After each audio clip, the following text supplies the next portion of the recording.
5 तृतीयपंथी बांगलादेशी नागरिकांना अटक करण्यात आली। गोवंडीतील रफिक नगरमध्ये 5 वर्षांहून अधिक काळ बेकायदेशीरपणे ते वास्तव्यास करत होते।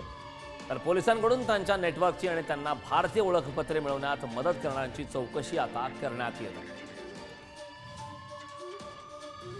अकोला पोलिसांच्या एसडीपीओ पथकाने कृषीनगरमध्ये अवैध दारू साठा जप्त करण्यात आला। यावेळी 2 आरोपींना अटक करण्यात आले। या तपासणी दरम्यान 688 क्वार्टर असलेले 15 पेट्या आढळून आल्या। यासोबतच एक मोटरसायकल असा एकूण 1,08,160 रुपयांचा मुद्देमाल जप्त करण्यात आला। संभाजीनगरमध्ये सिल्लोड शहरात दत्तक घेतलेल्या मुलीचा आई बापानेच खून केल्याचा प्रकार घडलाय। मुलीला चटके देऊन आणि डोक्यात मारून खून केल्याची खळबळजनक घटना घडली। आरोपींनी दत्तक घेतलेल्या चिमुकलीचा खून का केला याचं कारण मात्र अद्याप स्पष्ट झालं नाही।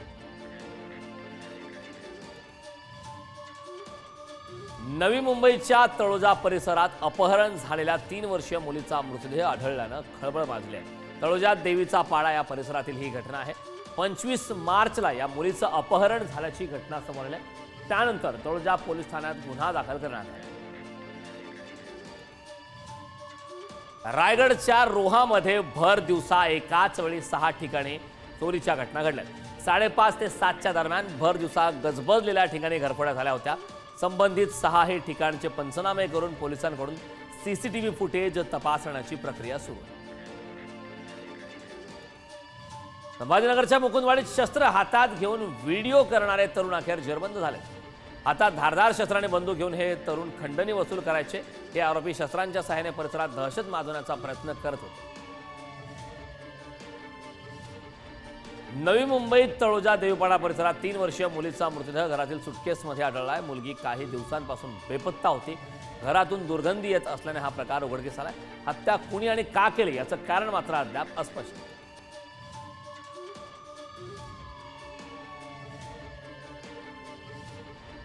गोंदियाच्या भरनोली शाळेत 4थीच्या वर्गात शिकणाऱ्या 10 वर्षीय अल्पवयीन मुलीवर अत्याचार करणाऱ्या आरोपीला केशोरी पोलिसांनी अटक केली। कमलेश मडावी याने चिमुकलीच्या घरी जात तिच्यावर अत्याचार केला। येवल्याच्या आझाद चौकात असलेल्या जुगार अड्ड्यावर पोलिसांनी छापा टाकत 5 जणांना अटक केली। कारवाईत रोख रकमेसह जुगाराचे साहित्य जप्त करण्यात आले। बाहेर फॅशनचा बोर्ड लावून आतमध्ये जुगार अड्डा सुरू असल्याची माहिती पोलिसांना मिळाली। नागपूरच्या कळमना पोलिसांनी एका अल्पवयीन चोरांच्या टोळीला ताब्यात घेतलाय। या चौघांच्या टोळीने 3 ठिकाणी घरफोडी केली होती। पोलिसांनी आरोपींकडून लाखो रुपयांचे सोन्या चांदीचे दागिने आणि मोबाईल जप्त केले।